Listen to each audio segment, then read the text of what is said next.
কড়াই গরম হতে তেল দিয়েছি, সাদা তেল। এবার কেটে রাখা পনিরগুলো দিয়ে দেব। পনিরগুলোকে আমরা লাল লাল করে ভেজে নেব। পনিরগুলোকে লাল লাল করে ভেজে নিয়েছি।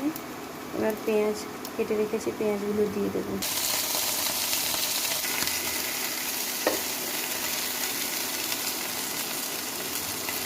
পেঁয়াজটা একটু ভাজা ভাজা হয়ে গেছে। এবার আমি 3 রকমের ক্যাপসিকাম কুচি দিয়ে দেবো।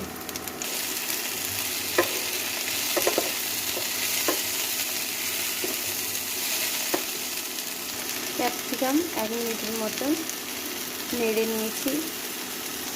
শেজওয়ান কুকিং সসটা দিয়ে দেবো। এবার মিক্স করে নেব। এতে আমি কর্নফ্লাওয়ার দিয়ে দিয়েছি। 1 চামচ কর্নফ্লাওয়ার দিয়ে জলটা গুলিয়ে দিয়ে দেবো।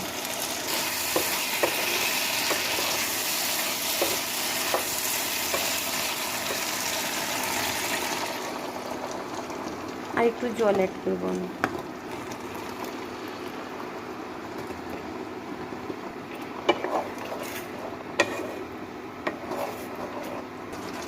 এবার আমি লবণ অ্যাড করবো।